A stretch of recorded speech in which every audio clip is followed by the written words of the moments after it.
Earlier this year, I posted a video on how I wanted to take on one of the most difficult challenges ever created in the video game Trackmania. And I was going to do it as a brand new player. I wanted to learn the game from the ground up for the sole purpose of beating the map Deep Dip. With absolutely no experience in the game, I wanted to document what it would be like to learn a new skill from top to bottom. What kind of mental or physical challenges would I have to overcome? What would I have to do to achieve such a lofty goal? And did I do it?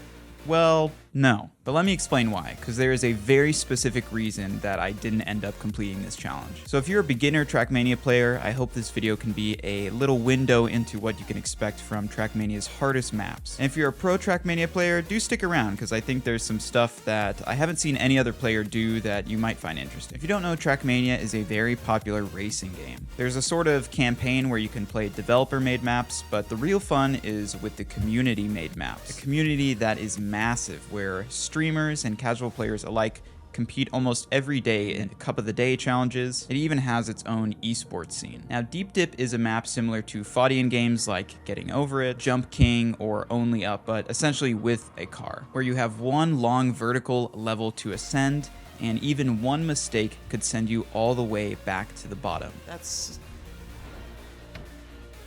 fucked. Now there's two of these maps now, Deep Dip 1 and Deep Dip 2, and when these maps came out, you had tons of streamers all trying to race to complete it first, with the first map being beaten in about 6 days and the second map taking over an entire month to be completed first. Now if you want to know more about the hunt to complete it first, there's some great documentaries made by Virtual, which I'll link below, but needless to say, the hunt to complete these maps for the first time was a very hype community event and got a lot of people interested in the map, including myself. During the hunt to complete Deep Dip 2, the developers knew that there was a lot of interest from casual players to try the map, so they created a map called Shallow Dip. Shallow Dip was a more casual version of Deep Dip 2 with only 5 floors to complete, and most of the hard jumps and tricks were made easier. It was basically like a bowling alley lane with the bumpers turned on. Now, I've been wanting to play Trackmania for a while now, so I thought this was the perfect excuse to get into the game. But I wanted to set myself with a very lofty goal, and that goal was not only to beat Shallow Dip, but to beat the original Deep Dip. And I was going to do it having never played the game before. But the only people that have ever beaten the Deep Dip maps were actual pros that have spent thousands of hours in the game. And the extreme difficulty of the map was something Virtual and many other streamers tried to impress on their audience. It was a message that would linger in the back of my head during the whole challenge. Just so you know how insanely difficult this is, all the best players in Trackmania have played this game for over 10 years. So we all have about 10,000 plus hours in the game as a baseline. This map came out the 3rd of May, and since then we've all put in about 200 hours each, the top players. And yet none of us have reached the top. But I wanted to know for myself why it would take someone thousands of hours of practice to complete this map. I wanted to see how far I could push myself and what challenges would stop me. Today, I want to look back at the progress that I made and give you guys some insight on what it's like to learn Trackmania as a beginner and try to beat one of the hardest maps ever created. Activate.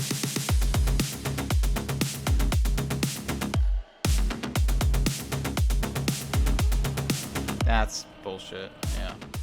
So the plan was get the basics down, beat Shallow Dip as a warm-up, and then try Deep Dip. So day 1, I try some of the training maps, get used to the driving, get the muscle memory under my hands a little bit. And right off the bat, I want to mention what kind of controller I was using, because I think some Trackmania players might find this interesting. I played the game using this. Now you can play Trackmania via keyboard or controller.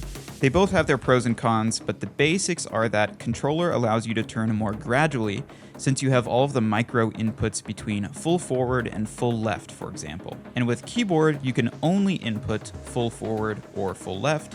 So on keyboard, it's usually a little bit easier to line up tricky jumps, because you can just tap left or right to line up your wheels perfectly and then just hold forward. Pros at the top level use both controllers, so for a beginner, it's kind of just whatever is more comfortable for you. But this is called a snack box. It's a leverless fighting game controller, so if you're playing a game like Street Fighter or Tekken, you've probably seen controllers like these that are supposed to emulate a real-life arcade stick. And the leverless controller just replaces that stick with up, down, left, right buttons instead.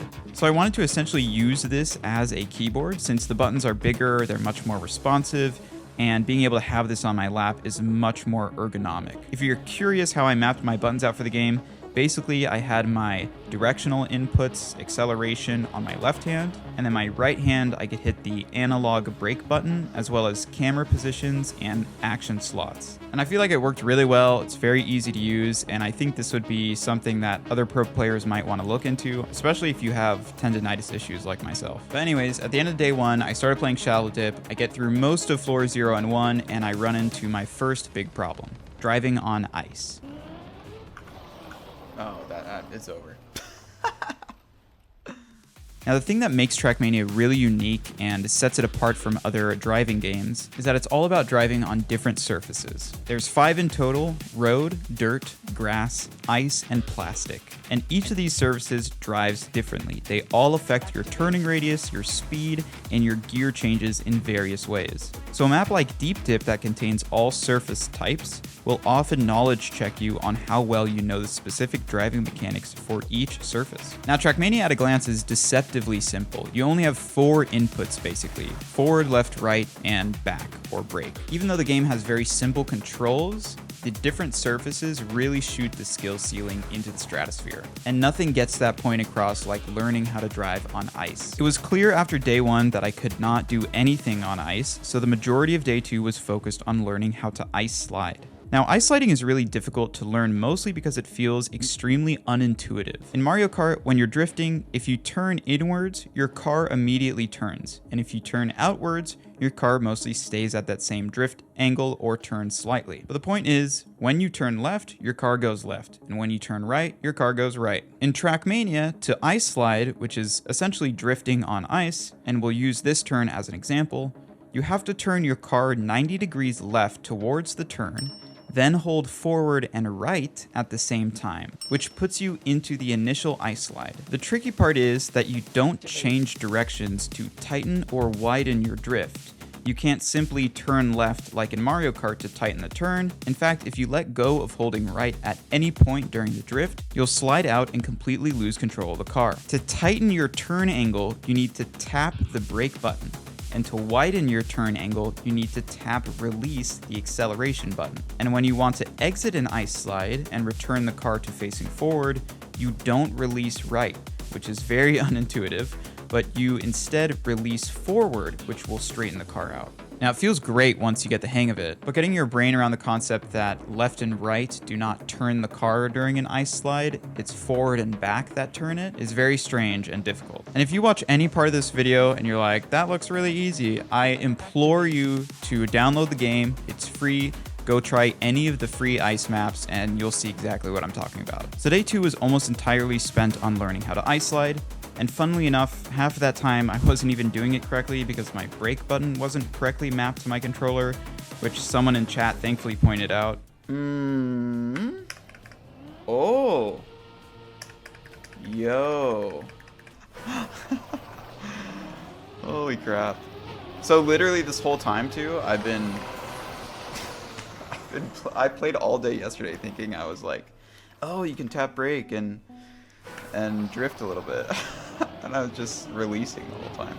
So after learning how to ice slide, I returned to Shallow Dip and I was able to get past this big ice turn on floor 1, this icy jump through the bobsled, and up through this jump that sends you to an upside down plastic bounce to get to floor 2, which I reached after a total of around 3.5 hours in the game. The next 4 hours rolling over into day 3 of the challenge were spent on floor 2, which was mostly some tight road and plastic full speed jumps, including this really tricky final jump off the side of a half pipe where you have to hold right to set the angle of the car to fly off the side, but release that button and hold left at the very last moment to make sure that the car stays far enough to the left and flips over into this bowl. Yes. Okay. The holding left thing was totally what that was. That got me to floor 3, which proved to be easily the hardest floor on the map. Remember when I talked about surface types? Well, there's one thing I left out. Some of these surfaces have effects on your tires that carry over to other surfaces. Dirt can make your tires slippery, ice can freeze them, but the worst of all is wet tires. Now, water is used kind of like a landing pad. When you land in water, no matter which direction your car is facing, water will always flip you right side up. If you happen to land upside down on any other surface, your car could become victim to what's called dead turtle. If your car has no movement when it's upside down, there is simply no action you can do to get out of that state, so you'll have to reset the game from the beginning. So it's good to land in water, and if there's no water to land in, you absolutely have to make sure you land perfectly flat on your wheels. That being said, the danger of water is that it makes your tires extremely slippery, and even more unfortunate for us, wet tires never dry on plastic, creating one of the most difficult and hated surface types in the game, wet plastic. There's a bit of ice physics that carry over to wet plastic, like you can ice slide on it, but in general, the car is much less controllable on wet plastic than it is on even ice. The floor starts with a full speed bounce off this bumper to fly off this jump at just the correct angle, and then a dangerous jump where you need to have enough speed to make the gap, but then you need to stop so you don't fly off the edge, which on wet plastic you can only really do by turning 180 degrees around and then accelerating in the opposite direction. Then you do an ice slide up this ramp to probably my least favorite jump in the entire map, which is this tiny turn to a full speed jump where you need to have the perfect angle to land on this tiny runway without bumping anything, then release acceleration and let the car be guided off this jump and up the ramp with the perfect amount of speed again to not fly off the other side. This jump was an absolute nightmare, and I just had to keep failing at it over and over and over again till I had the perfect setup planned out. The perfect angle, the exact speed I needed to shoot for, everything rehearsed to a T so that I could do it consistently. And that's pretty much the rest of the floor too, just making sure I always had the exact speed I needed going into each jump so that I could just make it across, but also not be too fast to fly off the other side. The worst part of this floor though is that you cannot recover. Anywhere else in the tower, if you fall off, you may sometimes be able to land on your wheels and get another try, but because plastic bounces you unless you land perfectly wheels down, anytime you fall, you are getting bounced into the stratosphere and going all the way to the bottom. Overall, floor 3 took me to day 5 with another 4 hours spent on just that floor. Contrast that with floor 4, which was the easiest floor, being one half pipe jump, a dirt wall ride, and a few precise jumps on a road. Besides getting baited by the hole in the floor at the very end. Dude, is this the next floor? Holy shit. No! Dude, I fucking fell for the bait. No way.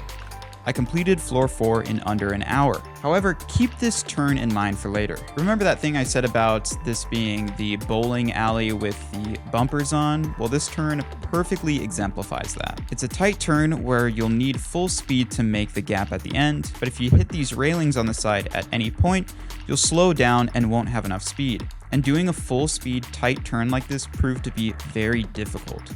The turning is very sensitive. You can see how many inputs I'm doing just to get one long smooth turn. So just keep this turn in mind because we'll come back to it later. With floor 4 done though, that left us with the last and easily my favorite floor, floor 5. Not only is it beautifully designed, but it offers a variety of very cool jumps. It's got some ice, it's got some precision jumps, it's got a giant half pipe, and this super sick wall ride thing where you have to fly off this wall at the correct angle to get an upside down plastic bounce and land into this water pool. It's just a really fun floor. And after missing the final jump once, that's not gonna make it. After 19.5 hours, I completed Shallow Dip. Yes. Fuck yes. With checkpoints. Yes, there are checkpoint versions of these maps, and I had been playing that one to get used to all the floors before I tried it all the way through for real. That left us on day 7, and in the back of my mind I was thinking how cool it would be if I had learned the game from the ground up and completed Shallow Dip within 7 days. Gosh, I'm tired. And I just got over a sickness, so I'm like, my brain's all messed up. It's day 7 of learning Trackmania from the beginning for the sole purpose of trying to beat Deep Dip. Last week was day 6. We beat Shallow Dip with checkpoints for the first time, so I'm feeling pretty good about everything. Obviously, I still haven't done it without checkpoints, so that is what we're going to do today. I'm gonna try to. So I'm excited. I feel pretty good about the map, feel pretty comfortable, but we'll see how my nerves get when I get to some higher floors. But yeah, just gonna try to keep it chill. If I can finish it today, that'd be great. That'd be 1 week of learning Trackmania, finish Shallow Dip, that'd be awesome. And then we can move on to looking at the big guy. And so I got to work after a few hours of failed attempts, including this big mistake.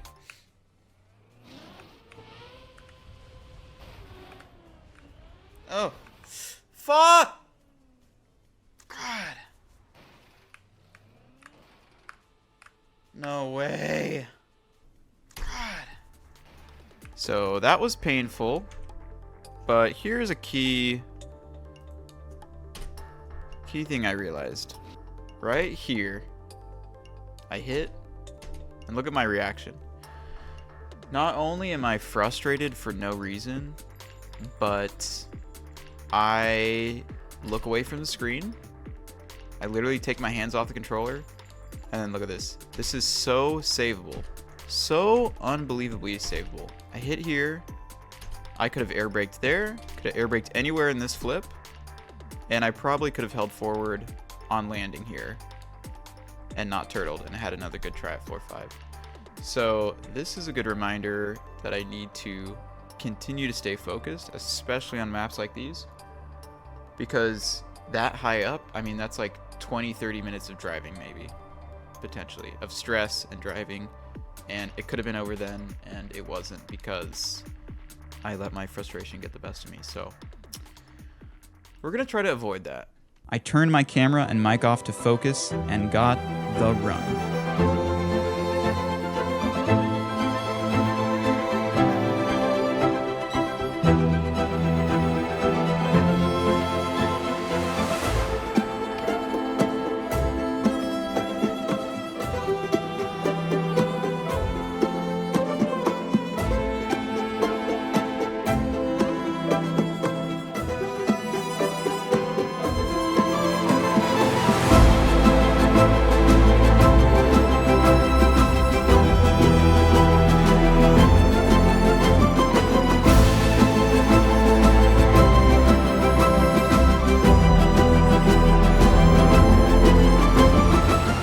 7 days of streaming and almost 28 hours in-game later, I made the final jump of Shallow Dip, and this was my reaction. And we made it to the final jump, so camera's back on just for this. Let's do it. Let's finish this thing. Okay?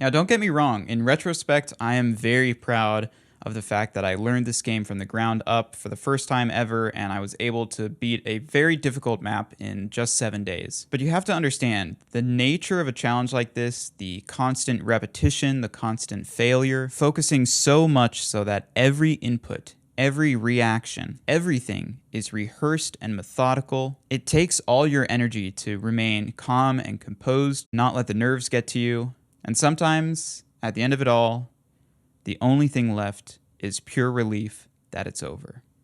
But it wasn't over, because remember, the original idea was to beat Deep Dip. Shallow Dip was just a warm-up for the real map. So even though Shallow Dip took me 30 hours to complete, I immediately got to work on Deep Dip. And I honestly made really amazing progress very quickly. Shallow Dip really taught me how to learn these jumps fast, and I felt like I was able to seriously apply all of the knowledge I had gained to Deep Dip. But the safety railings were off now. Deep Dip wasn't just a little bit harder, it was at least 3 times harder than Shallow Dip. The technique and precision to complete each jump in Deep Dip absolutely skyrocketed. And here are just a few examples from that climb.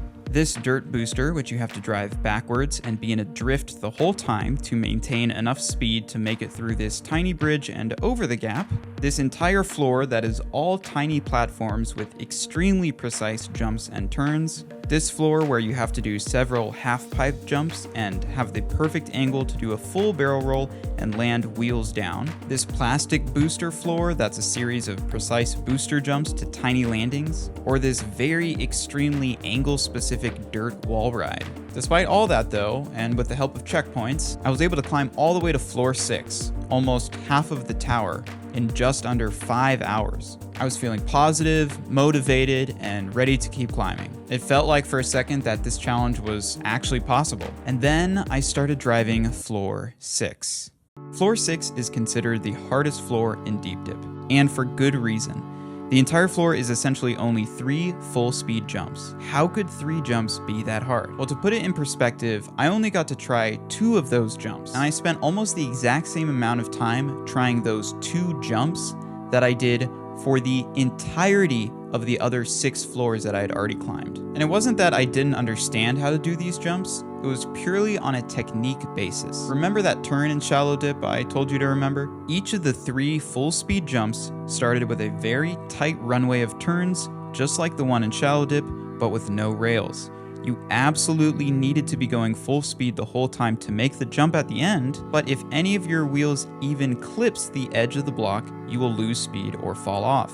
You know how they say golf is a game of inches? Well, Trackmania is a game of centimeters. Every input matters, and if your speed or angle is not absolutely perfect, you will fail all of these jumps. And you have to make a lot of inputs to turn the car, but the more turning you do, the slower your car goes. So it becomes this constant dance of making sure you turn perfectly, but then trying not to turn as much as possible to keep up with the ridiculous speed checks for the final jump. Needless to say, I did try really hard on this floor. I tried with my controller, I tried with a PS5 controller, I tried using as many action slots as I could, which is something I haven't even mentioned yet, but basically an action slot limits the amount of turning you can do with a keyboard to try to emulate what a controller can do with more gradual turning. And I tried all of those. I tried switching between them while I was turning, but as you can see, I got absolutely nowhere. After just 1.5 days of trying just those 2 jumps, all of my excitement and motivation was completely crushed, and I gave up on trying to complete Deep Dip.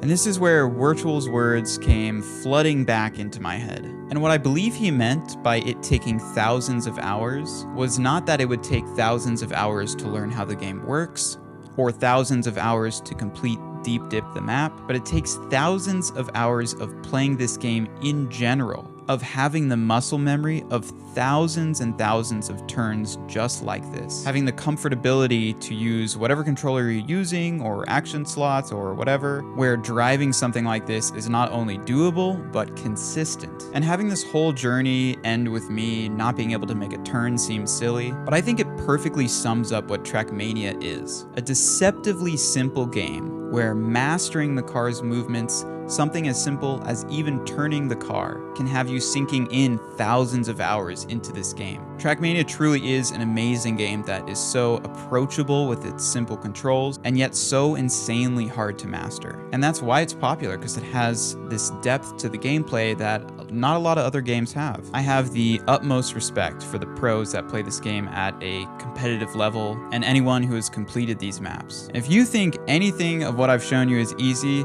I implore you to go try. Please be my guest. And if you have played these maps before, I'd love to know what you thought. Was it easy? Was it hard? What kind of things did you struggle with? And as always, if you liked the video, consider subscribing, leave a like, and I'll see you on the next one.